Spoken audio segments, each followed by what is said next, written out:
Champ Contender Podcast. Hello and welcome to the Champ Contender Podcast. My name's Joseph J. Jones. My name's Fabian Collymore.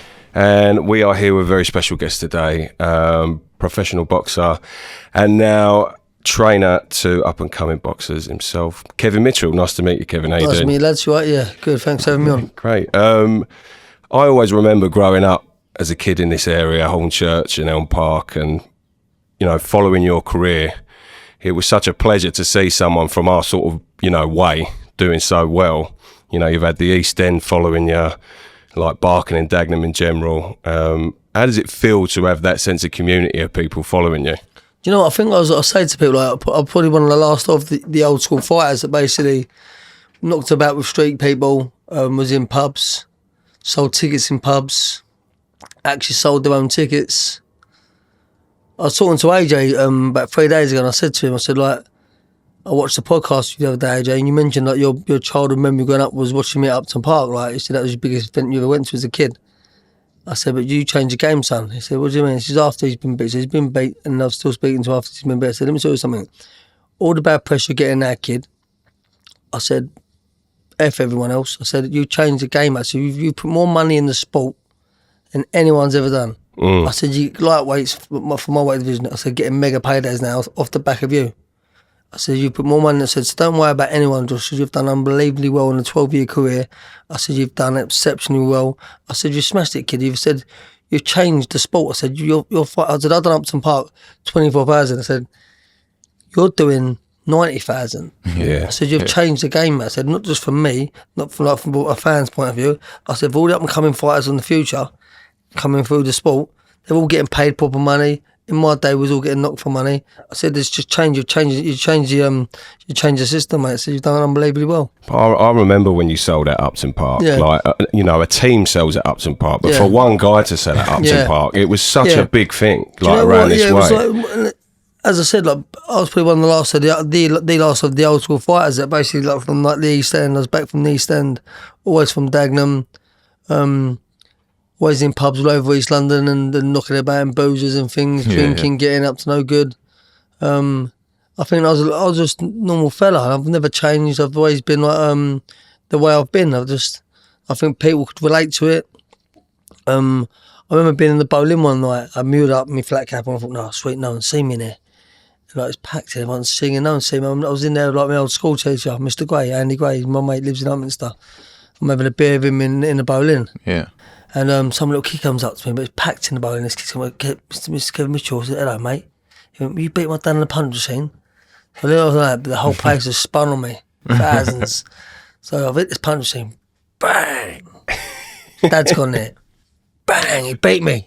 Oh no! But it's good. Like the kids was his dad beat Kevin Mitchell, was over the moon. But like silly things like that, I always think like me being me was just the way I was, and I think people related to it and they backed me because I was the way I was, and everyone around me. I always say to people, I went to Eddie Hearn when I made a comeback with Eddie Hearn all the years later. I said, you get me a title fight. I said, I'll sell out the O2 Arena. Yeah. And he went, you bet you can sell the O2 Arena? I said, easy, lad. He says, my friends and my fans, my fans are my friends. I grew up with that, was my background. Yeah. They were my friends. And stepped in O2 Arena for the first time back. The arena's all sold. I said to him, Eddie, sold. And laughed at him. Because I knew that my fans were solid, like they always sold for me, they always come for me, Well, it reminds me now of like Johnny Fisher, you know, where how Johnny gets that following and that Johnny, love for him, you know. He's you know, I've met him a couple of times. He seems like a lovely fella, you know. Oh, like, he's a good kid, he's a nice kid, And he's got. So I look at a lot of his fans. I know a lot of his fans. A lot of his fans are like a small fraction of my fans. Yeah. But if he gets it right, he'll have a bigger bunch following him than I had. I can see it. I mean, say he's selling like 3,000 to 5,000 people. You think I was doing 20 or 1,000? But I think that the people that are involved in boxing now, like he can do what AJ's doing if he gets it right over. He's got to nail it right. What does he have to do to get it right? I think he's got to be his boxing career. So like selling tickets is one thing. Then you got the boxing side of it. You ain't got to progress into like British, European, world levels.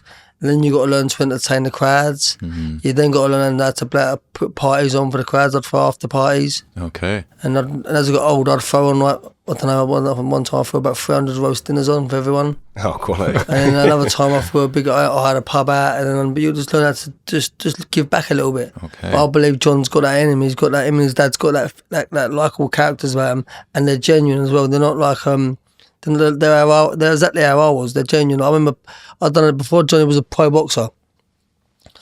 I give him like a boxing session in lockdown in Edge Gym in Romford. I just thought, kid, just give me a little bit of pad work, 4 rounds of the pads, and that was it. And forgot about it. At the time, my brother had just died, so I was proper like lost me a bit. I was a bit depressed. I was worried about aggro for some reason. My buzzer went, so I've jumped up on my flat. Buzz me buzzer. I've spun out the door. It's John there, a load of meat. He went, he said, Dad said to bring you some meat round because you done me a session. I said, no, John, you didn't need to do that. You know. I said, like, blinding. Said, so Dad send me love and that. But that's what sort of a character is. Like, he buzzed me buzzer.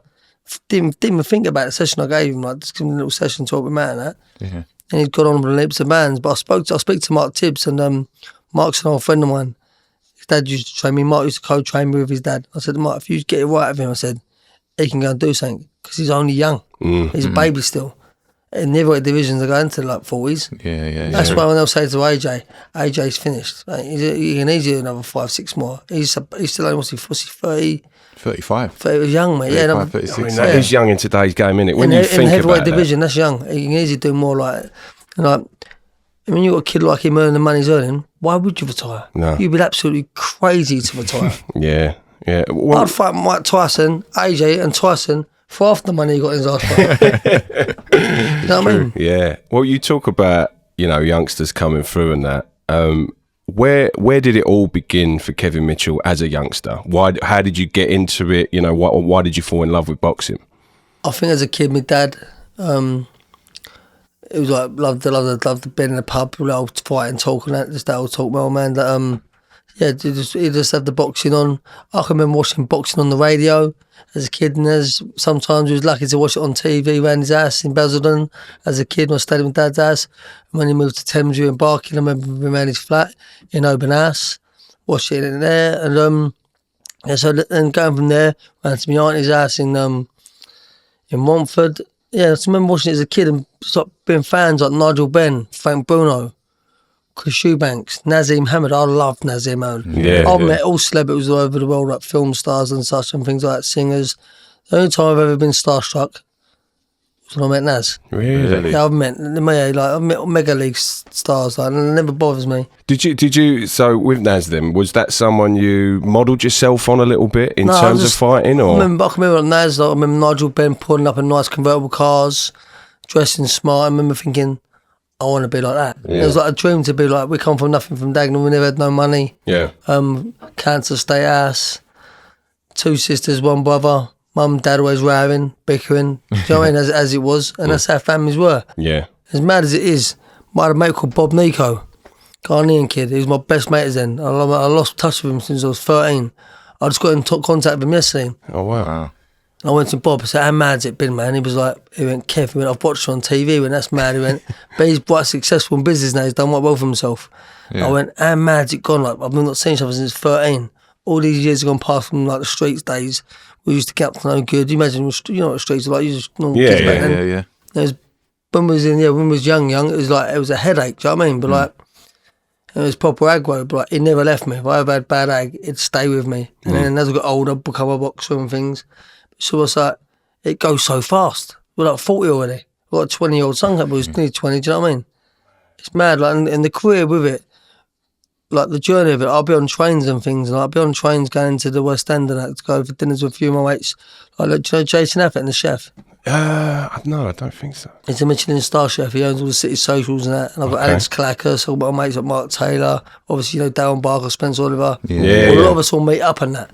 And then we're going to West End, and I'm sitting on a train, and I have like fellas to go, all right, goes, Kev, I just want to say thanks for giving me some of the best nights in my life. Like, things like that. That makes me feel like touch his own. Do you know what I mean? Because like, if a full-grown fellow, he's like 50s, go, you give me some of the best nights in my life. And I don't mean it one time, I've had it a lot. Yeah, well, you don't forget, like when a lad from your area, you know, like I'm from Barking originally, you know, and it's like Barking and Dagenham come hand in hand, you know. It's that thing of you used to put bums on seats in living rooms, and we all used to watch like me and my mates and takeaways and stuff, but you know, having a good night, having a beer, and and watching the fight, and it would all be like, here's our boy Kevin Mitchell going up for the fight, like, you know, thanks for giving us good nights.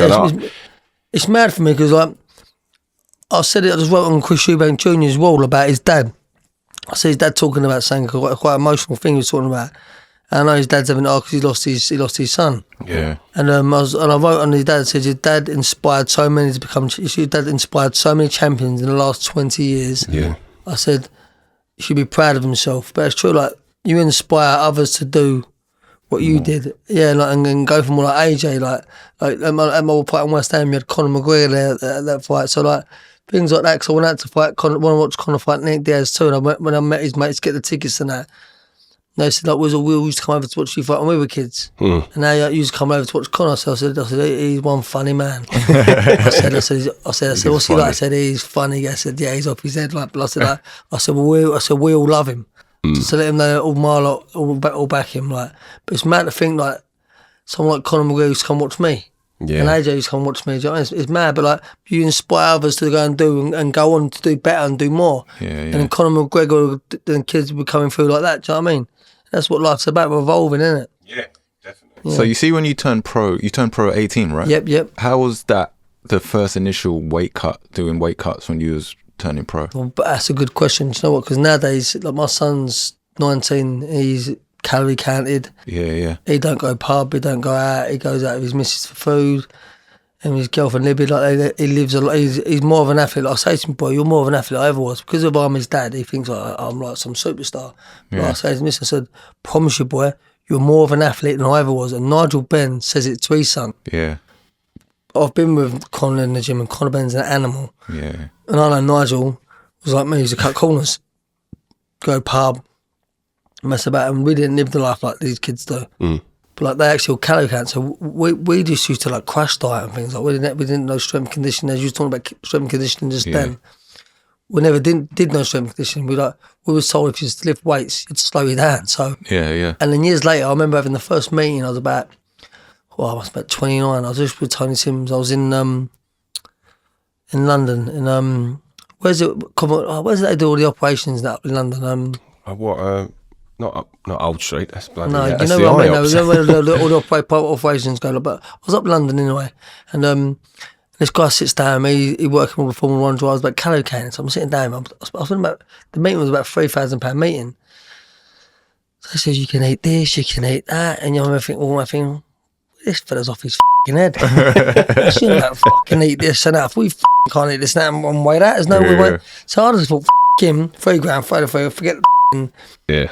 I didn't trust it. I was 29 years of age. I've been boxing all my life, crash dieting, saunas, steams, sweatsuits. Yeah. But as we say about revolving and people's lives are evolving and things like that, the calorie count was massive. Strength and conditioning is massive. Like, it's crazy. Like.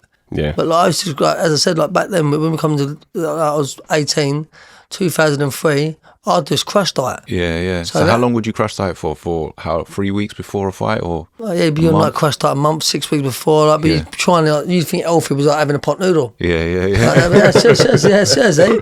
Like 3 toasts with like beans on it. Yeah. And actually, and that was your fuel to fight. Yeah, but I could fight like a beast. But like, I remember going to the O2 Arena to fight Cole Jansen for the British title, and Dan O'Brien was with us. Dan O'Brien was with us, and all my mates, my team, and all the track, because my mates would look after me. So when I was tired and weak, same as like Conor McGregor's mates do, like AJ, Bush, AJ, always team, they're always pals. Yeah. And they all do things because you're a bit weak and that, and you got a lot on your plate. Yeah. And they do things. They just do things as your mates do. They love it, don't they, your pals? All my mates are still my mates now from the Koski's pub, and they're all the same sort of thing. They all looked after me and that. And so I'm going to O2 Arena. I had 4 saunas on the way to the O2 Arena. 4 different saunas cutting through that.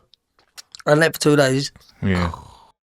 I got a phone call from Mickey Collier, live on Sky Sports. Kevin Mitchell, I went, I'm at, where the O2 in? You're running late. You're live on air. I went, I can see the O2 from here. He went, He went, you bloody donut. You can see the O2 from the moon. I was so down on weight and drained, I couldn't even speak properly. I got to the weigh-in, made the weight, had an absolute war, my jaw busted, broke both my hands. Wow. By the 6th, and then I had 3 more rounds to win it, and I won it, luckily. And I never made the weight again. Okay. Next one, I fought at Atlantic City on a Bob Arum card, on a Kelly Pavlik, Gary Lockett card. And there's a Bob Arum card. That's when I was 22. That's when I become friends with them. Do you know Michael Buffer? Let's get ready to rumble. Yeah. That's when I become friends with him, and he nicknamed me the Am at West Ham and that. Yeah. That's how I become friends with him. I was 22.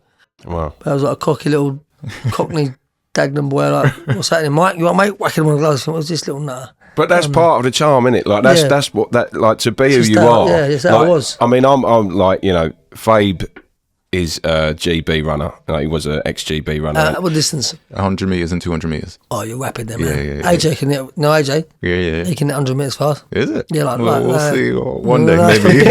I doubt he'll beat me, but one day we'll try. I won't think he'll beat you, but for a big man, it's like good times, Yeah. But it's like what I was saying really is, it's like that thing that you don't lose who you really are. Like, I'm a musician and a writer and that, and I always remember people like saying to me, you need elocution lessons in terms of how you talk. And it's like, well, you wouldn't ask Amy Winehouse to do that, would you? Because the way she talks and the way that you are comes over, I suppose, and you sell yourself as a fighter, as who you are and a person who you are naturally. If you look at them today, like Conor Benn, AJ, they all have like they're all like media trained. Yeah. But I was raw. I'd swear.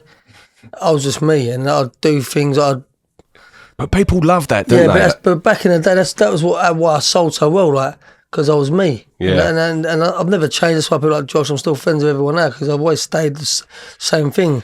How do you think you'd cope with, say, social media being a boxer now then? Do you think that's the thing. Twitter come in late when I'm in my career. At one point before my Twitter got hacked, I had about 100,000 followers on Twitter. But I don't, like, everyone now is like, oh, I've got 50,000 or 200, 500,000 followers. I think, mate, fucking hell, that mean you can fight those, son. You know what I mean? You learn to fight. Well, we were saying the other day, weren't we? Like, they will remain nameless, but it's like they were more of a Vogue model than they were a boxer now, you know? Yeah, like that's exactly it. So they're like, talk about what posts they put on, how they look. Yeah.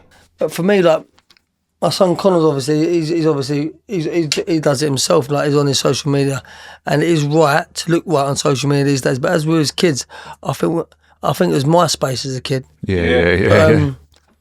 But it didn't really, like, wasn't a very big thing. Like, for me, it wasn't about being famous.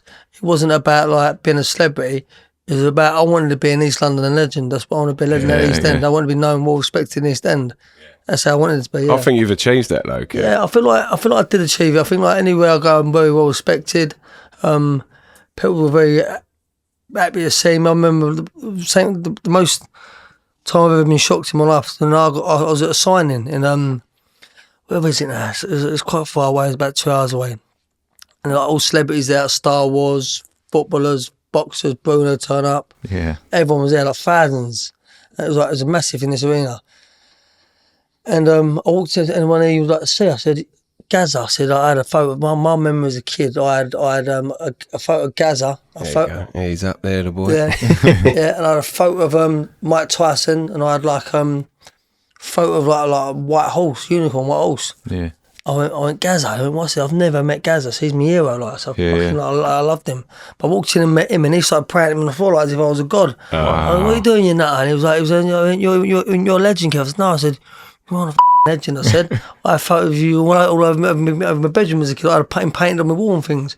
But like, it's mad how people look at, like, when I meet other celebrities and that, and they like, if you remember Football Factory and things like that. Oh yeah. I was in the toilet at a movie premiere, and I was having a piss, and I bumped into like 4 of them out of that. They're like, they couldn't believe that I was there. I went, I'm a fan of you, you know. I used to watch you as a kid, like. The things like that freak me out, and it really makes me like, oh. Boxers hold such a space in the heart of people, though, don't they? Because they're the standalone entertainers. They go in that ring alone and they really hold their own. Like me, my dad was an ABA fighter, and like he's my hero, you know. Was it the Repton? Was he the Repton? He boxed at Repton for a bit, but he was at West Ham mostly. Yeah, so I he was was at West Ham, yeah. yeah. That's what club I was at. Yeah. Right. So Tony Burns was my boss at Repton. Right. I worked for him. Yeah. And then Mickey May, West Ham coach, was my coach and my trainer. I was like a bit like a father figure, a bit of a mentor. Yeah. And yet you had them both in a room and together. Yeah. And they're like old school, like all the old school, how old school boys were. They wouldn't say a word to each other, wouldn't even acknowledge each other. Saying this close, wouldn't even acknowledge each other. Wow. But they're both in the same lives. They've both been whatever they were. Yeah. And they're now straight, good people, looking after kids and guiding kids in the right way and that. They wouldn't even say hello to each other. They're nuts as much. I see Tony Burns, his brother, the other day. I said, like, the film The Gentleman, I spent a lot of time with Tony Burns working for him and things for his removal company. And the film The Gentleman, and you got the little Colin Farrell that got his hands in his pocket. Yeah. He wasn't like that, but how his hands in his pocket, how he did things was like that. And he was like that. Like his mannerisms. Yeah, mannerisms, how he did things. But they based it on, and the Repton gym was on in that film. Mm. And like a lot of it, Billingsgate Fish Market. Yeah, because they had that big scene, didn't they, with all the youngsters that were looked after by Colin Farrell. Well, yeah, but that's how Tony Burns looks after all the kids out. That's really how it was like. So I said to Tony Burns, his brother, and I've said, and he went, yeah, I know. I said, that's exactly how your brother was.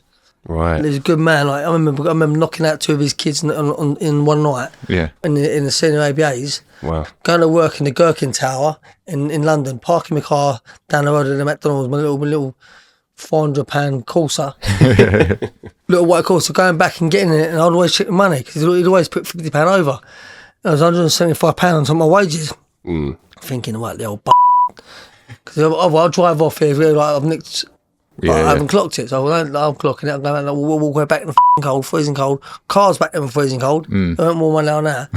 Got in there, went, Tone, £175 too much, mate. He went, piss off, you little really like, but I knew he loved me, do you know what I mean? Yeah, he was a good man. Yeah, but I was in the opposite gym as he with West Ham, and yet I got on with like that's on fire, a pair of them. Oh, wicked. Yeah. I'd love my dad yeah. to my dad should have come Yeah, there. he should have come there. Because we interviewed my dad the other day and we was just talking to him. Who would have trained your dad at West Ham? Who would have been? God knows. I'll have to ask him. So He's going to be a recurring guy. We're going to try and make him the new Big John. But get him on. That'd be funny. Yeah. Because people like that with experience that they've got from their background in sport. Yeah. Is very knowledgeable in a sense, and it's very different from how it is now. Like if you put a Conor Benn on there or Joe Cordina. Yeah. They're of today's life, like now it is like social media, about looking the part, being the part.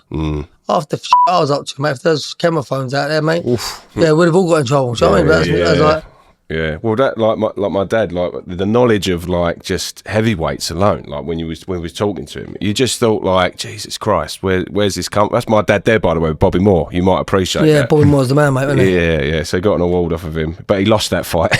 Yeah. But he still got an award or whatever. Yeah, I mean, people get fired like that, I suppose, with Bobby Moore, did they? Bloody hell. Yeah, I'll show you his career afterwards. Yeah. But we spoke a little bit about your son. Yep. So, are you training your son at the moment? I train him, I mentor him, but he's got a brain on his head that I never had. He's learnt from my mistakes, like trusting people. I trust Frank. I put my trust into people when I sign contracts off the reason of trust and word, where he's not stupid. He negotiates sponsorship deals on his own.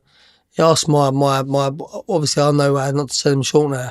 I know how to do things when it comes to negotiating. I fucked up so bad as a kid. Yeah.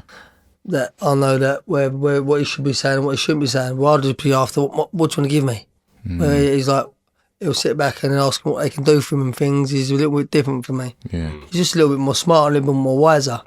I think when it comes to negotiating his pro career and contracts for his pro career, I think I'll bring someone in to basically sit there with us and basically make sure that his contract's all safe, written through and read through and that, and a lot more safe than what I can do. John. But yeah, I'll be always with him every step of the way. Sounds like the music industry. Yeah, it's the same thing. Contracts. I met him once, Kano. Right. I was with Montford and one of his mates was sitting with him and went, Kev, you meet my cousin? I said, I thought it was someone that went well. And he went, oh, well, can you not get in? I went, no, it's my cousin's Kano. He's in there. Wants to meet you. Yeah. So I went, what? I said, Kano, do you know what? I said, I'm a massive fan of yours. He went, oh, but I'm a fan. And I was chatting like that. I said, do you know what? I said, why the f*** have you stopped making music? He went, I was getting ripped off with the managers. Really? I said, well, that's the same as us. I said, but we stopped, my career's finished. That's the same as us as fighters. That's why he stopped making music as much. Yeah. He went on and cracked it with that Top Boy. It wasn't Top Boy, was Top Boy, wasn't it? Yeah, Top Boy. Yeah. I see him on the pads recently. Oh, Kano. I think who's padding him? I think Mark Finley. Mark Finley. Yeah, strength and conditioning coach. Who's the funny black man? The comedian. I've seen him on the pads as well. And what, Steve-O, the madman? No, You talk about Mo. and then Jimmy Carr's on Jimmy Carr show. And Mo he goes, Gilligan. And he goes, Yeah. Jimmy Carr goes to him, saying like, you look like, I watched it on TikTok, f***ing quiet, man. And he goes, whoa! He goes, man, you've got floods with what jack-ups, because Jimmy Carr's like, it's classic. But watched him pad with Kano on the pads. Okay, I've never He's seen a famous, I'll get him up after, before someone came on talking, but I'll get him up after. You know the comedian is mad, he is. Yeah. Oh, He does a bit of rapping, MCing and that. Okay. Yeah. I'll look at him. What do you think of the Saudi takeover at the moment? What I think about it, Yeah. there's more money in the sport Yeah. at the minute, Yeah. but I don't know if it's going to carry on being like that. Really? Well, they're trying to charm everyone, aren't they? They're trying to, Saudis are trying to get everyone over there. Where was boxing in the 80s and 90s? Vegas. Yeah. Yeah. They're trying to take it off the Italians and that. Yeah. They're trying to go that way of it. But I think they're trying to charm everyone. But will the money still be there in 10, 15 years? You don't know. They might have people tightening contracts, and then they're just getting the control. I don't know how the industry works in Saudi, where the money's, the oil's drying up or whatnot, and they want to now invest money into sport and take over the sport industry, which that's what it looks like they're doing to me. Football, darts, snooker. Yeah. It looks like they're taking over everything. That's what it looks like they're doing. So far, so good, I think, by them. I think they're looking after people very well, like very respectfully. I think they're doing great by the boxers and sportsmen. Okay. I think the fan side of things, I think the rules and regulations over there got to relax a bit more Yeah. before boxing takes off properly over there, because what I can gather in the fans, if I was a fighter there, my fans wouldn't be accepted over there. Yeah. So, but I understand that there's some of them a bit too much, so the rules have to be held there a little bit in place, but there's no boozing, there's a lot of things, because obviously we all know there's been boozing going on over there. Yeah. Party life goes on over there, in and away. But what I'm saying to you, they've got to be a bit more lenient on what's going on. That's what I personally believe. Okay. But obviously, it ain't my country to run. Yeah. That would I run. If I run a country, I think we'd all be in trouble. We'll have a good time, Kev. We'll have a laugh. We'd all be skinning in a week. We touched a little bit on Frank Warren. Yeah. So when you were talking about Frank, my question to you, who was better for your career, Frank Warren or Eddie Hearn?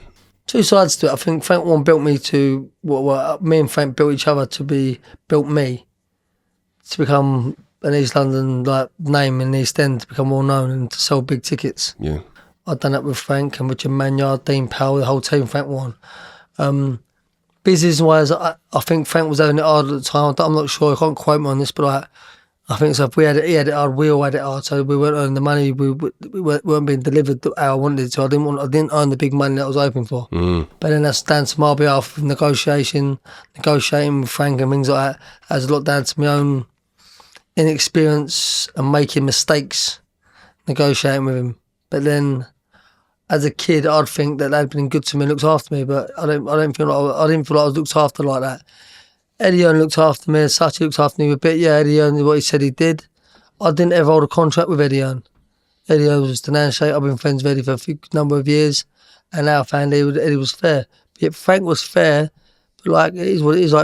It's easy to badmouth people and say, this was that, he didn't pay me that, he didn't pay me this. But I know at the time Frank was having it hard, and when I got with Eddie was having it good. So it's just a bit of both. But I'd say me personally, I had a better time, I had a happier career with Eddie Hearn. Yeah. With Frank Warren, I found a lot of depression. I wasn't getting the money I thought I was to get, should have got, nowhere near it. Yeah. And I found a lot of depression. I ate the booze every year, that wasn't ever ridden. I was always you must know if he was in the area. Yeah. I was always on the piss, I was always out of my head, I was always fighting in bars, getting up to no good, and being silly ass. I mean, I remember meeting you in a pub a couple of times, and you probably won't remember meeting me, but you was always a sweetheart. You was always the guy. Do you want to have a photo? And I'm good friends with a mutual friend of ours, Danny. Yeah. And Danny was a great boxer as well, right? Dan was a good fighter. Yeah, good fighter. And I used to train with Danny and stuff like that. And I always remember Danny we was in the Firkin, and you turned up with Danny, and me and my mate Steve was like, oh, it's Kevin Mitchell, like, and I was like, can we ask to have a photo, you know? And I was like, oh, we can't ask him, he'd probably tell us, like, f*** off, but I think you heard us. You went, come and have a photo. Like, what are you worried about? I was always, do you know what, I was always right, but you always get around, and you've always had it around yourself, you always get an idiot, didn't you? Yeah. When you're starting you. So over the years, I've had a bit of aggro here and there, but I feel like it's just what it's like. I think I was always nice and friendly to you. You were, if I definitely. wasn't, I wouldn't have sold her if I was an arsehole. I always said to my son Conor, because he's so shy, and he really ain't like, he's shy around people. I say, Conor, you've got to be a bit out there and speak to people. Like, the people want to talk to you. They're like, you don't realise it, boy. I said, people are already talking about you now. They're not, Dad. I said, boy, I promise you, whether you like it or not, you're well known. You're already becoming famous. You're a young man, but so you're already well known already in sport. Yeah. He's like, Dad, really? I said, yeah, you've got to make an effort. You know, you struggle with it, but you've got to make the effort to be able to speak to people. But he's doing it now. So like, he's now like in gyms. Tonight now, as we're talking now, he's PT'ing in the gym in Onga, TW1 gym, my mate's gym. Okay. So he's doing bits there. Like, but he's, I don't know, getting involved with, we'd be in pubs talking, we'd naturally but they don't get at no more, these kids. They struggle with like socialising. Socialising with people. Like he really does. He's the most nicest kid as well. Is he going to turn pro anytime soon? Yeah, but he's not an idiot like me. So like, he's got my mates. I'm lucky and very blessed. I've got my mate Alex Clackus, mate Kai Fella, Kenny Harrison, Luke Smith. They're my mates who've got companies that have done well for themselves. Okay. And they're all looking after them and sponsoring, making sure so he don't have to rush into contracts. Yeah. And he ain't got to worry about nothing, that he can pay his bills, he can look after himself, he's only good. They pay him very well. So like, he weren't like me as a kid. I went into negotiating contracts, not having a clue about money, and needing money bad. Like, I was doing silly stuff to earn money. Like he doesn't need to do that. So when he goes into negotiating contracts, he ain't sitting there thinking, oh, I'm on my arse, I've got no money. But I say I was like that. So he can sit back, he'll have people around him that basically go to him, kind of, no, don't do that. If they give you that contract, no, but you contract, you're a lot of smart people around me now. I guess he's really lucky having you around. Yeah. And people like Conor Benn as well. Yeah, Conor, the same gym. Joe Cordinas. All of them those sort of people around us. Yeah, like, Conor's a smart kid. Conor Benn is a very, very smart kid. Yeah. He, on social media, is a genius. Yeah. I see he's got 1 million followers already. He's smart. Yeah. Like, as I said, Conor McGregor, they're smart people because they that sell themselves. I said to my son Conor, whether you like it or not, you've got to try and put on an act to make people want to see you. Conor Benn, most loveliest kid in the world, nicest kid. On the camera, you know, that sell himself. He's unbelievable, isn't he? Conor McGregor, I think Conor McGregor is a nutty man. Yeah, he's the best. I think at selling himself, he's probably one of the best. See what he done with Floyd Mayweather? Yeah. What the Mayweather? It's unbelievable. He's off his head, but like, they've done Roadhouse. You seen Roadhouse? Yeah. Who ever think that Roadhouse was massive when I was a kid? I still watched it about a week ago. Yeah. To think that he's done Roadhouse now. Yeah. Unbelievable. Yeah. Quality. What do you think you would be like in this era now? Me? With your style, your pizzazz? Yeah, like, I never took no shit. I feel like it now, still as a man now. Yeah. I'm nice. I'm a lot more calm and a lot more relaxed and laughing and joking now, but I still wouldn't take no shit off no one. I don't know if I've been any good on social media. I don't know if I've been any good. It's probably because you're thinking the way you're thinking now. Yeah, but people love like the the commonality, of what you like. Someone, I was common, wasn't I? Yeah, but we all are in this room, right? Yeah, of course, and people love it. Like even the posh twats out there. Yeah, they do love it. Yeah, they want the people, the real people. Yeah, of course, yeah. As well as in the West End and that being like talking about being that way I was. I bumped into a lady called Julia Constantini. I call her the West End girl. Right. And she's quite a bit older than me, She's a lovely woman, very attractive woman, pretty woman. She was splendid, darling. I was PT'ing in this gym, but you'd never put me and her in a bar. Yeah. We'd stand in separate corners because she's a proper high class, lovely woman. Like, she went to school of the worlds and all that. And you got me, but this gym, boxing's brought us together. Yeah. We're good pals now. Yeah, she's mad as my shows. I was like, I like beer. Like, I'll take her out in the East End and the pubs and that. Splendid, darling. I've had her on the salmon and ball in the bar dancing. But like, I think being me is just, it has helped me in life. And and as we were talking about my son, it'll guide him into a better pathway of career, and he'll be successful in a lot of ways that I wasn't, through learning from my mistakes. Yeah. What sort of fighter is your son? Like, what is he defensive? Is box fighter. He can. If you remember, I used to slip and slide and punch. Yeah. He's doing it now as a baby. I got that late on in my career, moving like that. But he's doing it now. He's been doing it since he's been 15. Wow.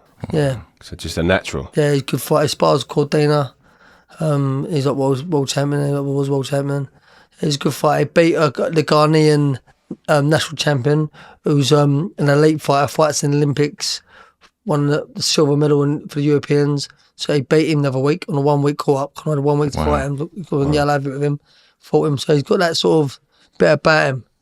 Yeah. So he's a lot more. He's a lot more. People go, "Oh, your son's like you." I say he's not. I was like, "I'll come to kill you." He'll break it down. He'll kill you. But he's getting that age now. He's not. He's getting that spitefulness about him. That bit of experience. So yeah. Yeah, so he's going to end up like but down the line, but hopefully early doors. And also he's an athlete. He don't do what I do. Don't go out his pie. Well, one fight I always remember, it's probably one of the first fights that I tuned in to watch you, was Breidis Prescott.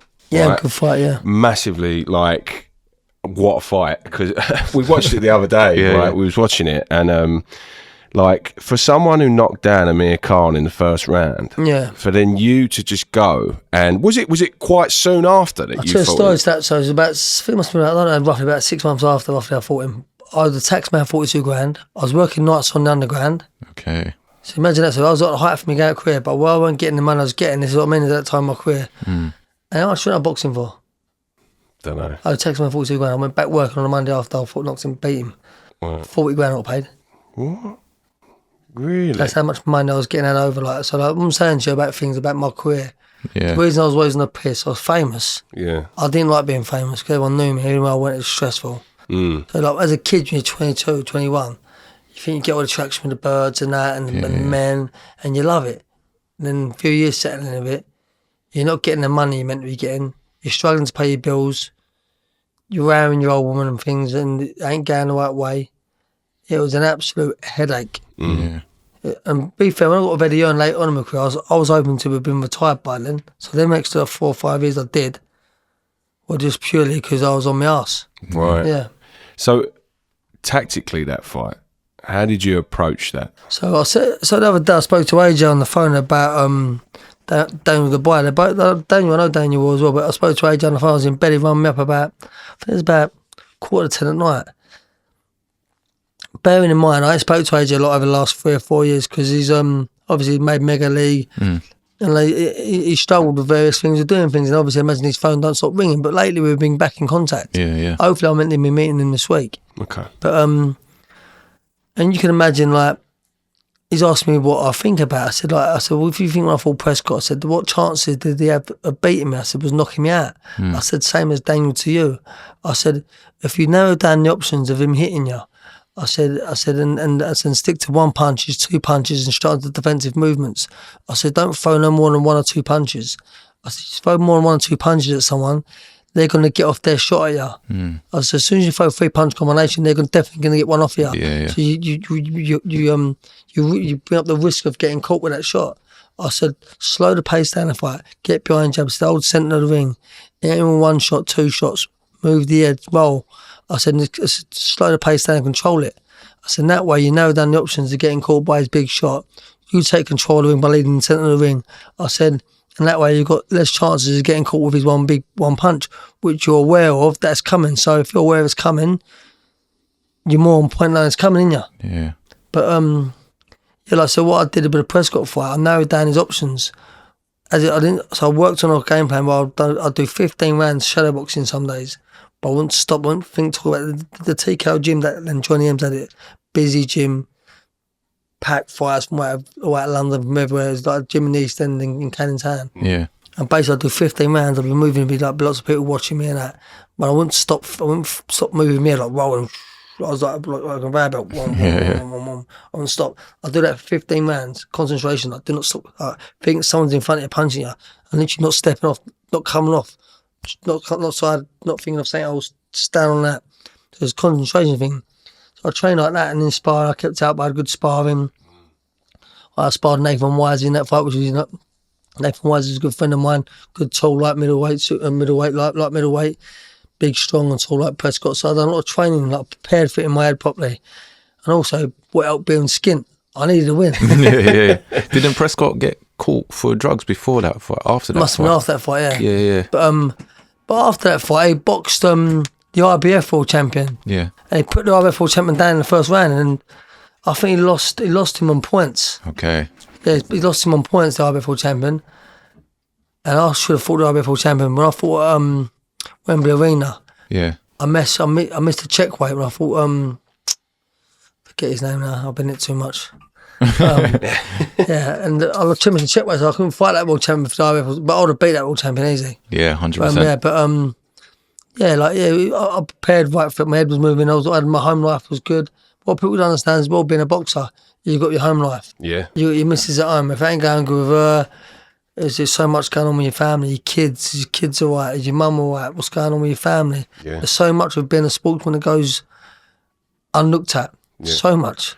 I've always, you probably haven't heard any of my music ever, nothing like that. It's quite probably weird for you to be interviewed by a musician and maybe a track runner, but the idea of I love my music as well. I learned to listen to music, yeah. But like I've always approached from when my dad trained me and my brother up to box, it was just a gym in his garden, you know what I mean? But he brought us up to learn how to box, and I've always used that method in everything I do. So if I go on stage, I'm like, I'm the best here. I'm going to be the one. I'm the one who's going to entertain you, and I'm going to do it.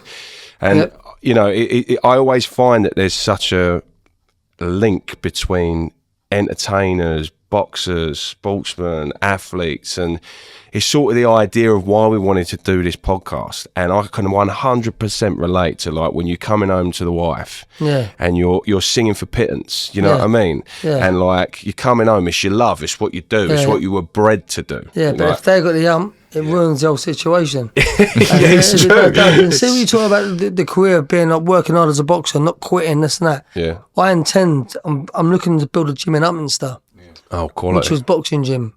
I'm going to put a charity in it, my brother's name, in Vincent We Trust. So the kids that can't afford it, kids from our backgrounds who can't afford it, kids from the streets in gangs that ain't got no guidance. Yeah.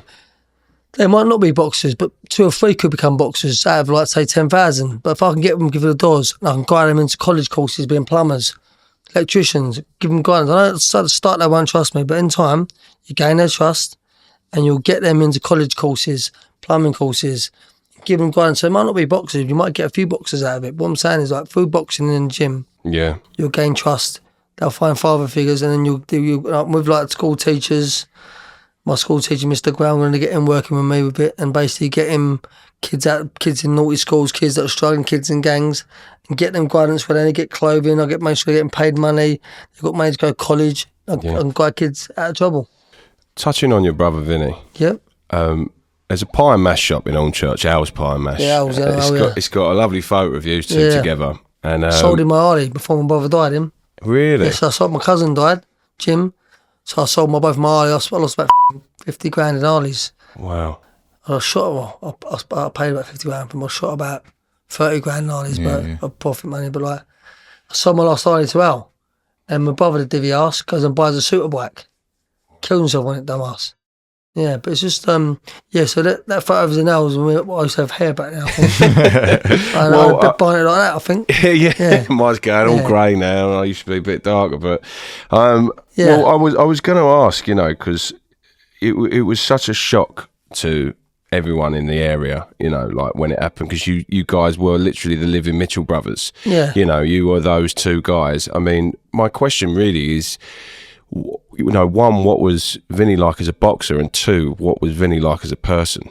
Yeah, Vinnie. It was a good fight. I think he'd done everything that I wanted to do, so he'd follow me. I was like a naughty kid as a kid, obviously, but been around Dagenham and that, and I got away from being naughty and changed my life, man. But he used to try and be like how I was and that. So he followed me into boxing, was a good fighter, good amateur, beat Paul Butler, boxed Gary Barker, who's no longer with us, Darren Barker's brother, beat him. Wow. Beat him once, lost twice to Gary Barker. Gary Barker was an exceptional talent. Beat Luke Campbell, my brother did, in the amateurs. Really? Wow. Yeah. And then he had 13 pro fights and won 12. But he was just, Vinnie, as a boxer, he worked hard when he was in the gym. But what he become to realise, when I was having negotiation problems with Frank, they had him back lounge of Vincent, so he weren't getting fights. And needed to be active. So he ended up getting doing what he was doing, earning money, how he was earning money. Before he died, he'd done a plumbing course and like a gas engineer course. He was about to start up his own plumbing company. So I was never said to him, we fell out 3 months before he died. Yeah. I never get to say to him, like, Vince, I'm proud of you. But as a brother, I was proud of him. Do you know what I mean? To like, dude, go that way in life. We were street kids. We never had nothing. And anyway, we knew how to earn money, was getting in trouble. But he actually got his life round to a point where he realised to do plumbing. He was plumbing. He had done his course. He passed, I think, like a 3-year course he done. Wow. He was just about to set his own company up. Buys a suit, but dumbass, and it's a tree. Yeah. It's just life. Like, there's so many. Like, my uncle Pete died on a motorbike. My cousin little Jim's from round the corner from me. His family is only down the road. Okay. Yeah, and like, he died on a bike as well. So many deaths happens on bikes. Yeah. It's like, so it happens all the time, don't it? Yeah. So did you fight for after? me, no, but for me, it did kill me inside. I thought I was in bad. Well, mate, 5 years out now. I think not even like 3 years ago, I was in such a bad place. Yeah. Yeah, like it's such a bad place. A lot of me died. A lot of part of me died when he died. Yeah. Well, it's one of the biggest battles of all, I suppose, Yeah. losing someone so close to you. I mean, like, if you don't mind Yeah. going into it a bit, like, what was that battle with that? Oh, bloody hell. With that, basically, not speaking to him for 3 months before it, loads of things. Like, when you go through grieving it, you have guilt on you, and you have so much anger. The headache, he left me in a load of headache. The anger, he left 4 kids behind, and I felt like I'm responsible. Yeah. And there's so much stress. Depression, then basically the booze in my career from being well known by a lot of people, by being as a quite as famous or whatnot. Looking back, and the depression wasn't spoke about back then, but I did the booze heavy. Dan knows I was always in the piss with him. Dan was always with me. But like, so I ate the booze, and when he died, I ate the booze heavy. Yeah, like I was just fucking in a bad place, dark place, screaming flat down for about 2 weeks when he first died. Then I went cold for about a year. Then I basically got a girlfriend about a year into it, an old family friend of mine, moved in with them, and then I was emotional. Then you go back angry again. It was like a mixed roller coaster of emotions of like, then you feel guilty. Then also you got to try and earn money. You got to try and get by. I was working at a gym called BXR Gym in the West End. Oh yeah, I know it. And a lot of people up there, a lot of business people up there were really helping me. Like when I mean helping me, Lawrence Pemble, or called Chapo, he really bailed me out. Like Julia, Alex Clackus, who's like a fucking well good businessman. Mark Taylor, who's from Billericay. Like, a lot of people like really come together and help me out. I was working, but I was not me. I turned up to work stinking of booze. Yeah. But you talk about what I'm in the gym where like top celebrities are like big names, and they really helped me through it. But I was going through so much dark times. It's unbelievable. Like people talk about depression. I think, mate, don't fucking talk about depression, mate. You ain't got a fucking clue, mate. Yeah. People banter on like, I'm depressed, mate. Slap, have that. Up, you little prick. Yeah. I don't know about depression. Do you know what I mean? There's a lot. So like, yeah, it was dark. But 5 years in there, and I found being a coach. I'm lucky for being coaching for so many years. Has brought me through to where I'm at now. And the drive, I always have good ideas of doing things, but I never follow them through. I've had this good idea of building the gym. I was building it in Bethnal Green pre-lockdown before Vinnie died. And he died, it left me out, then lockdown come in, which left me out a long time. Jason Atherton was helping me alongside of it as well with a few other people I know. And I'm still on the build of it now, I'm in the process of it now. And basically, now I'm basically getting the funds to get the building. I've got the premises in Upton, Damon's Hall. Right, okay. Yeah, and where the planes land and that. Yeah. I'm taking over a big plane hangout there, so I'm taking all the roofs off of it and turning it into a proper sports gym. Nice. So we're a place where you can have memberships there, have saunas there, ice bath, have all your showers there, boxing bags, you'll have kickboxing going on there, you'll have boxing there, you'll have strength conditioning going on there, running machines. Yeah. So I'm going to go, what I was doing learning in the city, I'm going to bring that. I was bringing it to the East End, but now I'm going to bring it to Essex and Upminster. Okay. So I'm in the process of that now. Upminster's such a big place now. Yeah, but what you got at Upminster? You got on the outskirts of Rainham, Dagenham, Upminster, Romford, Hornchurch, Elm Park. It's the new East End. It is the new East End, and everyone in the East End's in Upminster. Yeah. I'm in Brentwood now. I live in Brentwood, so Brentwood. Yeah. But everyone will come to it, so it's quite local. Tilbury, too. Grays. Tilbury, Grays, yeah. All that so stuff. So what I'll be doing in my brother's name is going to drive me. Do you know what I mean? Wicked. First I'll build the business, and then I'm going to build a thing up where I'll look after the kids and make sure they've all got looked after. Pretty much what Tony Burns did with Repton. Yeah. Pretty much what Mickey May done with West Ham. Like people that I idolised as a kid, I'll take on a significant role where I'm looking after people. Yeah. Okay, so who do you feel like is the next up-and-coming star in boxing at the moment? Next up and coming stars, you've got a few of them out there. Like you can't say for definite because it's such a hard roller coaster. But like I like Conor Benn's an up and coming. So I know he's a star, but I mean he's an up and coming. He's still got more to go. That kid. Yeah. It's whether he can do it at that top level. Yeah. But he's a good fighter. Conor Benn. You got Johnny Fisher, another one. Yeah. It's whether they can do it at that top level. They're getting there. They've got the backing from. Mm-hmm. They're getting the number up, the viewing figures. But it's whether they can do it. Johnny Fisher. I like a kid called Giorgio Vassolini. Okay. He's an ex-Repton boxer, 2-time senior ABA champion. Right. He's under Mark Tibbs now. He's very good. Yeah. Very good. Like he's good. Watch him, Giorgio Vassolini. I think his name is. Is he English? English. I don't think it must have Italian background. Yeah. He's an English kid. Yeah, he's born from over here and that. My son will be coming through in the next 3 or 4 years. As like in the pro games, he's got to learn his trade. Selling out the bowl. Yeah, but that's what he wants to do. Mate. He'll do it, he'll want to do it. That'd be and how I'll do that with him was what I'll do. Where my fans are my fans, I'll take him on the West Ham pitch. Yeah. I'll chat to the crowds and the arenas and that. See if they see if and basically he's got to be able to be how I was. Yeah. I'll be buying a ticket. Yeah, so but he's different from me. He's a different fighter from me. But there's a few coming through. Conor Benn really excites me. Really? When I like Joe Cordina's at the end of his career now. He might have 4 more fights left, but like Joe Cordina's unbelievable. Yeah. You watch that kid move, mate. You like to watch him. The last fight when he got beat in I think it was Riyadh, was it? Riyadh, yeah. He got beat by an Irish kid, but he didn't see himself. I think he was struggling too hard to make weight. Okay. Joe's gone up a weight now, and I think you might see the best yet of Joe yet. I think now he's gone up a weight. He's been beaten. That lights a fire in you. So I think that he'll come back from that. He's with Barry Smith and Ben Davis in their gym. But I think, what excites me is seeing Conor Benn now.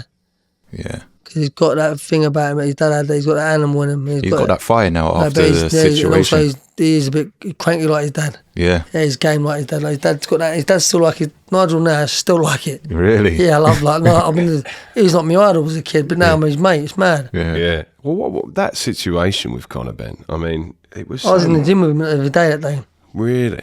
So when Conor Benn was with the Attons, he come down sparring with me just before I took the Linares fight, and he was only a kid. I was just moving him around, peppering him, like playing with him and that. I was going out for a bit of lunch. He was down for a couple of weeks, going out for a bit of lunch and that, and he was just saying, I really like it down there, Kev. Like I said, like, I don't really like it in Manchester. Like, I prefer it down here. Like, so I said, I'll bring your dad up. He was like, oh, he left the up. I said, hey, well, I know your dad. I'll chat to your dad. Mm-hmm. I rang his dad up. He said, okay, I'm coming over, so we'll meet up and have a coffee to come over, Nigel. And I said, like, yeah, like, he wanted to come to, like, be with us in Brentwood, where we was training out at Ed Coventry's house. You know, he's the guy who ran BAC Windows at Coventry. Oh, right. He's no longer with us now. He just passed away, bless him. But and basically, Conor ended up moving in and staying here. He works like animal. I don't know. I was in the gym with him every day when I was saying about drug sheets and that. Like, I was in the gym with him and the drug testers coming. I was there that day. I was there that very day. And I was in that gym. I was coaching as well as in the gym. So I was coaching that gym at that time. So I was working with Tony Sims. We had everyone in the gym. We had the Cordinas there, John Ryder. We had Felix Cash, Dempsey McCain. My son was in there. Fred Pullen was in there. He was an England fight representative. Maisie, I don't know if Maisie was fighting. And George Liddard, Jimmy Sains would have been there. Right. So everyone was in there. And if he was at it, we'd have all been at it. Yeah. You know what I mean? Yeah. But I don't know how it's worked out now, but I'm hoping that he fights now. Because they've not been fun. They've all been done with drug cheating. Yeah, Canelo gets done with drug cheat. Oh, it's beef. Yeah. Jones, or they make up like some get done for it and then they're off. They've and the thing is with that kid, yeah. I said to him, so the worst thing is about this, Conor. I said, if you was like a bad person, you top yourself, which could easily be done. Yeah. People don't understand about depression and that. He had no money. He was over it. His old man, Nigel, Nigel, I imagine, looked after him, but Nigel don't give his son nothing. Do you know what I mean? Because he makes him earn his own money. Yeah. Nigel brought his kids up properly. And him and his wife, yeah. So Conor over here fends for himself. I remember Nigel put Conor in his nan's house in Ilford. Yeah. And made him get the bus to the gym. Oh, wow. When he first got over here. Yeah. Then he built his way up, earned money, and bought himself a few nice cars and that. But like, he worked hard for it. Do you know what I mean? But Builds character, though. but he half excites me, Conor. Yeah, like while you're watching him. Do you see yourself being a part of that team? I was with that team. I broke away from that team. Now I'm doing my own thing. Okay, I was with Tony Sims' stable for about for years. I've been coaching with Tony for 2 years before, a year or two before I retired. So I was a part of coaching with Tony. I went to the city, come back to him. Yeah. For about a good part of like 9-10 years. As in now, I want to do my own thing. Yeah. And be my own head coach, look after fighters and guide them through. I've learned a lot of Tony. I've learned a lot of Jimmy Tibbs, been around them, Johnny Ems's, Paul Cooks. Yeah. So I've been around a lot of good coaching over the years. So it's all in you now. Yeah, it's all in me. It's naturally, I've just done it all my whole life. So I've learned a lot from a lot of people. Wicked. Yeah. You was talking about you was working with Conor for the Linares fight. Sparring. Yeah, I was moving around. He was a kid. He was, yeah. How was the whole process leading up to that fight? The Linares fight. So basically, I remember it was over for a bit I think it was my pre-training for Linares. Yeah. We then went to Texas. Okay. So Conor Benn obviously went back to Manchester and whatnot, and the time we got back, that's when he came back to us, Conor. But it was good. Basically, mad as it is, the Linares training camp went Really? Yeah, I was out in Texas, I got cut across his nose in sparring. I super glued my nose back on. Old school. I was gluing my fingers on. I was fights over the park and had cuts on my hands. I was gluing my fingers on back together and that. Wow. It was just how we used to be as a little boy. I learnt off my mates. So you saw at Barking Park. Yeah. So the man who owned Barking Park was Fred. My best mate Tom, his granddad was Fred. Fred died at the other week. I think it was 93, about 8 months ago, 93, 94 was Fred who owned Barking Park. Yeah. The calf. But he was the teacher that glue ourselves up and that. Really? When I was a kid, yeah. So like, I glued my nose back on anyway. I'd done my nerve in my elbow. I not having an operation on that after, but like, I put my nerve in my elbow. I'd done my neck in sparring, my Achilles, and then I got a cold. So I had to go home from camp because Ricky Burns was fighting someone out there. I was out there with John Wilder, Ricky Burns, yeah. We was out there sparring with all the Mexicans and that out there. Yeah. So, but I had like a bad camp. Okay. But it didn't matter because I'd been living so clean and healthy for a number of time for like repetitive fights. When I was with Warren before that, I was on the piss, I was eating miss, partying, going. When I was with Tony, I was consistent. Yeah. So I was in very good shape. So when I fought I was on point. Okay. Yeah, so but the training camp didn't go great. Yeah. But nevertheless, it didn't affect me in the fight. I just didn't have that second gear in me. When I wanted to go at him, when I dropped him, I didn't have that bit in me, that bit of extra bit. But it's just, I suppose, age, wear and tear, boozing over the years, catches up to you. I still think that it was, I remember watching it, and obviously the injury that stopped the fight, like I remember thinking. Cuts from head clashes. WBC rules state if you hit cut from head clashes, it goes back to the scorecards, but like, and then go back to the scorecards. Yeah, this is what me and my mate was talking about the other day. We think, I mean, hindsight's a beautiful thing, right? But we think you could have gone on and won that, you know, like really gone on and won that fight, like had that cut not have happened. Yeah. Like I mean, he's stated that you are the toughest British fighter he's ever fought. Yeah. And like, I mean, for a good fighter in a lightweight division as he was to state that, I mean, what do you think makes, like, I think British fighters are the best there are, really, and I might be biased, but what do you, like, with British fighters, why do you think they have this sort of stillness to them? Why are they so good? You know, like you were saying, you was fighting Mexicans and stuff like that. Like, why are we just that? I just think, I always watch a lot of Mike Tyson on podcasts and things. Yeah. And he says the British, we've all been battlers for years, mate. Like, we've been in little countries, battle countries, wars. Yeah. He's like, man, they fight in pubs, they glass each other. But he's like, he talks like, and you watch him talk like, but that's f***ing us, innit? That's how we do. Yeah. Like, you'd be fighting in a pub, your mate, the next week you're having a beer with him. Yeah. Exactly. Yeah, but and we have been like that for generations. Like, we are, I gotta say stupid f***ing English, but like we do, like, we are fighting country, battling country. I just think, like, as in boxers, like John H. Stracey's, you know, there's loads of them. Emmy Coopers, Mark Kaler's, Roy Gums, old school fighters. We've always been tough, our people. I believe people from the streets, from our backgrounds, that's what we are. We're a nation of fight, and we're battlers. We don't. Just when I think we've just been, I think basically we've just been hard bastards. Born in a scrap, basically. Yeah, it was. I remember how it was when we was kids. Yeah. I'd say like you fight. I remember my best mate Bob. Just I got in touch with my mate Bob for the first time in years, and me and him used to scrap. He's one of my best pals, like, and like, Yeah. and we love each other. I ain't seen him since I was 13, but we're now back in contact with each other. Yeah. But like, so it was, wasn't it? Yeah, of course. You know what I'm saying? If the camera phones was about now when I was in my career, we was always scrapping. We'd have been, no, like everyone's now has their cameras out, don't they? Yeah. Well, back then they weren't like that. No one had cameras, so it was all right. Yeah. And that's that. But back we used to get involved with aggro, like. Yeah. So what's your thoughts on YouTube boxing? YouTube boxers? People slate them off and all this and that. Yeah. I can't slate them off. I can slate a man off begrudging a man getting a pound note. Yeah. Good on them. Yeah. They're also like I took my family to the first one. It was in Manchester because all my kids, they're all a bit older than 19. Kind of is. Elsie's about 15, 16, maybe 17 now. All the grandkids, all my sister's family, my brother's kids and that. They're all into the YouTube, isn't they? Yeah. The first one was in Manchester. I took him there. My Conor was like, Dad. Conor's like a little boy then. He's not his man now. Dad, talk to him, please. He knows who you are. Get him over. He's like a YouTuber. I was like, let's just get his like this little boy. You get, come here, mate. Come here. He's like all nervous. Come here. Can't meet him. Like, they was like amazed by it. But what I did realise, which was different, the people spectating in the crowds. Yeah. Was a different crowd. Yeah. Wasn't Completely. normal, but total different crowd. Kids, families, nans, granddads. Like it was like family. And if they can bring a wide audience to the sport, good to it. Yeah. Because it's getting bigger and bigger. And as I said, how can you begrudge someone who like, what's her name? Who's the girl? Mark Tibbs trains her. Glamour, does a bit of glamour, lovely girl. Forget her name now. Not Nah, I don't think. not Ramona Ali. It's not Ramona Ali. Emily. Anyway, but like she's earning big money now. But good on her. She's fine. She's a pretty kid. Yeah. She's putting on a clear gloves and having tear ups. Really? But she's knocking girls out like now. Like I'm like, if you can do that, Yeah. I can Why do not? it. Like, well, if you can get paid for doing it, she's probably earning more money than me when I was for my British title fights.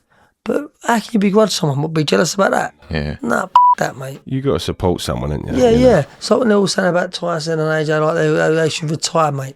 Mate, you go and get 20 million and having a tap. Who would say no? They're probably getting 50 million now. Do you know what I mean? Like, how can you begrudge men like doing that and doing that for a living? They're good for the sport. They're good people. They're down to earth. They haven't lost their way. They ain't Charlie Big Bollocks. They're nice people. Do you know what I mean? Yeah. So what do you think of Tyson fighting one of the Jake Pauls or? I think Tyson knocks his bloody head off, but I don't care how long as Tyson gets a paid out of it. Yeah. Tyson himself was like fire on me, but obviously on a lot bigger scale. He took advantage of for his money. But hopefully he gets a good pay out of Tyson out of it. He don't get hurt and he's all right out of it. Yeah, I guess that's the key. I think watching Tyson speak now and that, I think it's probably the most stable he's been for a long time in years. But does he have that animal in him Yeah, still? it's just whether he probably has. He's an old man. I ain't got him in. I'm phone 40. Do you know what I mean? So it's like it's whether he's got him or not. But I think, will you watch it? Yeah, 100%. Oh, 100%. I want to watch it. Yeah. I know my dad will watch it. I know the whole family's watching it. So it's Mike Tyson, isn't it? Oh, yeah. People named their dogs after him. Remember Bill Pitbull, his name was Tyson. Yeah, exactly. He was a legend. He's a legend, isn't he? Who would you, if you was to be able to create a Frankenstein in the lightweight division? So jab, hook, stance, power, Yeah. Footwork. If you could create your Frankenstein of a lightweight, you can include yourself in all of it as well. Yeah. Who would you have as your Frankenstein lightweight? My best fighter who's become a mate of mine over the years would be Roberto Duran. Oh, well, yeah. Mate. Tucked him with a bit of... There you go. Yeah, Roberto Duran, yeah, I'm friendly with him, yeah. Bit of Lomachenko. What would you take from His Lomachenko? movement, Yeah. unbelievable. But Duran's movement was sick as well. Duran Really? coming forward fire. Edwin Valero, he was an animal. You ever look him up, but you won't know who he is, Edwin Valero. No. I think it's Panama. Killed his wife, killed himself in prison, but he had 29 fights, 29 wins, 29 knockouts, 28 one-man KOs, world champion, had a metal plate in his head, so he couldn't fight out of a certain country, but him as well for his power. I like box fighters with spite in them, like a punch. So if you had someone with a box fighter, a bit like Lomachenko with movement, with like mad killing punching power, something like that. Yeah. Okay. Well, we've got a little game. If you wouldn't mind playing it. Go on, mind, yeah.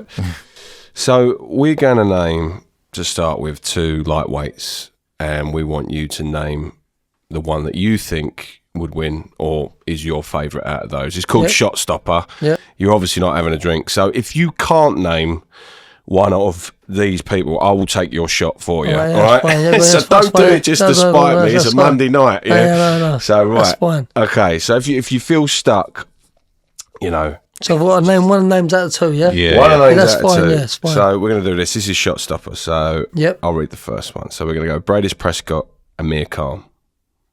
Prescott. Okay, Prescott or Callum Smith? Callum Smith. Why?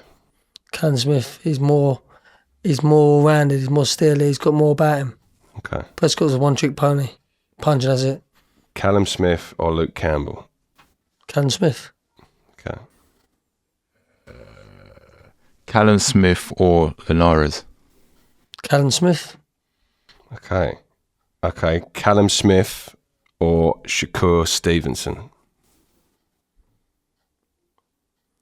If you had to bet on that, I'd be on the fence, but I'd say Shakur Stevenson. Why? Because I just think he's a bit more, the ability is more, his IQ is better. But I'd say Callum Smith's been tested better. I don't think Shakur Stevenson's been tested yet, haven't been pushed to them boundaries yet. Okay. Shakur Stevenson or Javonte Davis? That's Tank, innit? Yeah, Tank. Yeah, Tank. That was easy. Yeah. Tank. Why is that Why easy? Tank? Because he's a mini Mike Tyson. Yeah. Okay. He's an animal, that kid, mate. He ain't what I agree with as a person should be. I think he ain't a bit of me. Grabbing his bird up in front of people and that. Really? You ever seen that now? No, I'm not. It's massive on TV and that. He does a lot of he's not a good character, but like, as he's talking about fighting wise, he's unbelievable. Yeah, he can fight, mate. And also, he's a proper animal. Yeah. Okay, so Tank or Williams at PETA? Tank. Tank or Lomachenko? I think that's happening soon, isn't it? I'm not sure. I don't know if it's been I'd say agreed. Tank. Really? Wow. Why is that? Tank will just get to him in 12 rounds. Yeah. So he can do that movement for the way he does inside. it. I just don't think Loma hits hard enough to keep Tank off. Tank will be relentless. Okay. You watched him train at Tank? Yeah. But what if Lomachenko a couple of years ago? Do you think it's age or you just think it's... No, I think they've done him anyway. Okay. Yeah. Okay. A lot of fighters do take fights at certain times as well. So they pick the fights at the times that suits them. So that's why they win. Okay. Tank or Pacquiao? Pacquiao. Why? Because Pacquiao is an animal. His IQ is unbelievable in his day. We're talking about Pacquiao. I'm talking about these fighters in their peaks. Yeah. Pacquiao, I just think he's how a world champion should be, all rounded. He's an absolute gentleman. He's phenomenal. He works hard.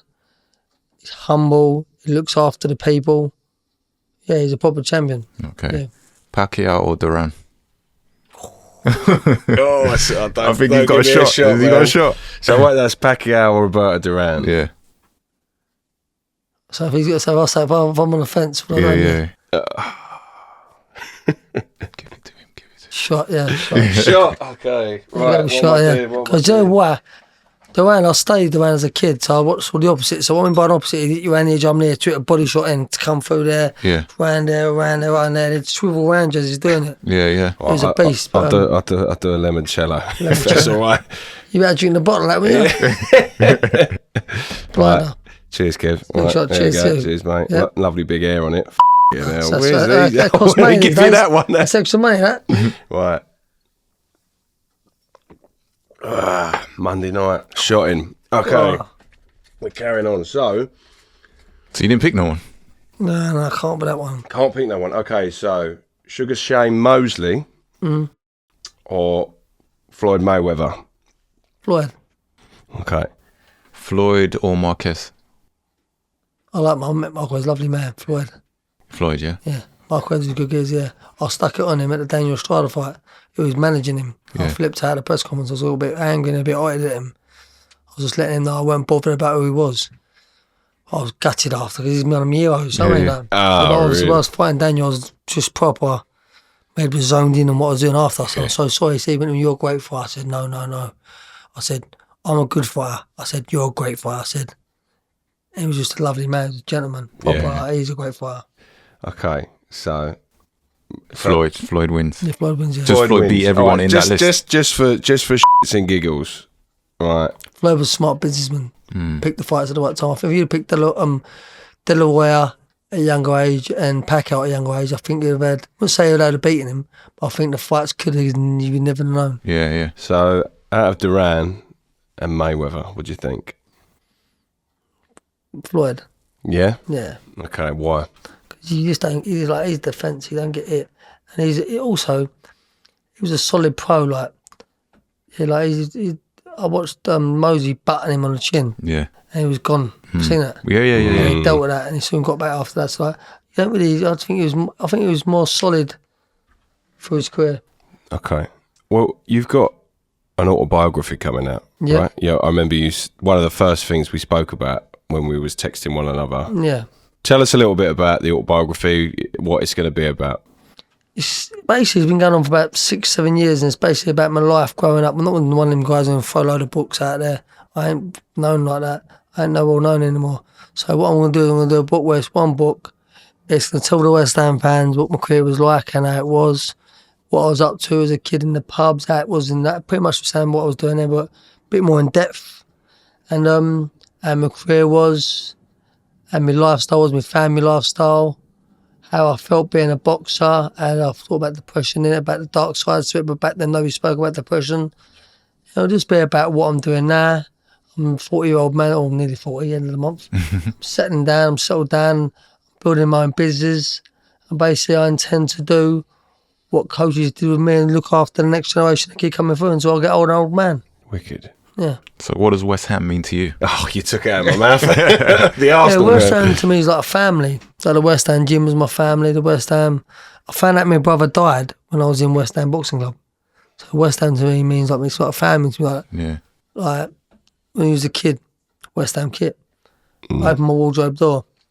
Or my baby's girl's kit. She's got a West Ham kit hanging there. She never wore it, but I bought her a kit. Yeah. So they've got their kits. So it's like family. To me, it's family, yeah. We're a proper club, aren't we? Yeah. Not like Arsenal. Arsenal, they walk out when they're losing. Come on, we stay there. I stay to the end. Yeah, a proper one. Yeah, I'm a proper one. I stay to the end, always. How do you think, as two hammers sitting here, how do you think we're going to do this season under Lopetegui? I don't think we're doing too good. Okay. Yeah, not too good. I haven't got over the new ground much anymore. I think leaving the old ground, it done me in. I like the old ground. I found like the old ground, the pubs. Now, if I go for a beer now, if I go over there now, normally my mate Luke Smith, Sonny Smith, Lewis Smith, Smith Brothers, that's one of them sponsors my brother. Basically, there's a group of us, like James Log of Towie. Oh, yeah. We all drink over Man Baker's and we all grew up together. Sonny Smith's my brother's best mate. Luke Smith's one of my good mates. And I go over there with Luke sometimes. But we go and drink in, where is it, like pubs on like in that, what's that? Just right near the station. It's like on the side, there's like a canal next to it and all that. And there's like a well, Dickens, what, that one? The Dickens Inn? Yeah, Dickens Inn, yeah. We were getting in pubs and that, like little bars around there and that. Yeah. But it ain't like being in like Plaster, you could just pub crawl for about miles, couldn't you? Yeah. Pub crawl further down there, but like, we get in them pubs, but sometimes go over there with them. I remember going over there and meet with my sons a while back, about a year back, and my Vinnie went, Dad, look, we get left alone. I never even thought about it, but like, when we was over there, we'd get mobbed, but people soon forget, don't they? Yeah. And I was having a cup of hot chocolate and that, and I had a coffee. Yeah. I thought, bloody hell, it's mad to him to say that, even being my son. Like, Ben must have been stressed out so much as the son watching that happening, like, not having time with him, but this time now I'm with him. But yeah, I feel like I did love Del Grand, the bowling and that. My retirement party was the last of our party in the bowling. Right. Yeah, so my retirement party was the last one in the bowling, yeah, the Grand, yeah. What, I mean, I haven't asked you yet, but like, what did that feel like selling out Upton Park? Yeah, it was crazy. We fell like my head was shot to bits. I said, like, it means about AJ being beaten, Fires getting beat, Tyson's being beat. You don't know what's going on with their family backgrounds. I had so much headache going on. I should have pulled out, but like, I was getting paid shit money, they was earning big money off the back of me. They just let me go ahead of it. Yeah. And that's what I intend to do now. I've got my boxing thing going on, but I'm also setting up a management team with a few of my friends. A good friend of mine, Mark Taylor. I think Alex, I'm going to pull Alex Clackers, don't know yet, but I'm going to bring a Pro Alex in on it as well. He's a smart businessman, right? Big company. But and a few of my mates that are smart people that are highly smart, like naturally, they're educated as well, but they're naturally smart people. Yeah. I'll pull them in on a few things, like talking me out with the management side of things. So I intend to set up a team where I can look after the kids and they're not getting bucked out of money. So and also, like, if they're not in a good place, they don't have to fight. Pull them out of the fight. Save them. Save them heartache and headache. I guess it's such a fear for like, if I don't do this, then I won't crack on. Do you know what I mean? Don't get paid. You're not going to have money. You won't be out of box for another 8 months. You go skint. It's loads to it. You get tax bill coming after. You got to pay your mortgage. Got your car bills coming out. You got food to pay. Your kids, Christmases, birthdays. Yeah. So much to do with it. Exactly. Well, Kev. I mean, it's been. I'm so grateful for you coming. I feel a bit pissed now drinking that. I drank half the bottle. I drank half the bottle. But listen, like, thank you so much. Like, Thanks for having me on. No, brilliant. Honestly, like, I don't normally do these much either. No, I've done a couple of them, but like, it's nice to sometimes do them. Yeah. I don't mean doing loads, but I enjoy sometimes doing it, and just it's nice doing it. I don't do many of them no more. I keep away from it. A lot of people do ask me, but I'll just chuck a wage in there, so I don't. Basically, I go, no. So I don't have to do them, but I don't mind doing them every now and then. Like, No, we appreciate it. No, it's good. I enjoyed it. It's been really good. Oh, thanks, mate. Like, we have hit lists, right? So we have hit lists of people that we want on, and like, I'm not kidding. You was my first one. Yeah. So try and get hold of Razor Ruddock. He's a man, mate. He's a good man. Him. Yeah. Well, man, if you know him and you enjoyed it, I'd love to. I speak to a few of them, but like, I normally speak if I forget. Well, last time I spoke to him was with Tom Skinner. Yeah. But like, in the Razor Ruddock's a good man. He is. He's a good character. Him. Well, you're an even better man. And listen. That's last orders at the bar. Thanks, Kevin. Really appreciate it. That's Kevin Mitchell, everybody, and this is the Champ Contender over and out. Thanks very much. Thank you. Cheers, lads.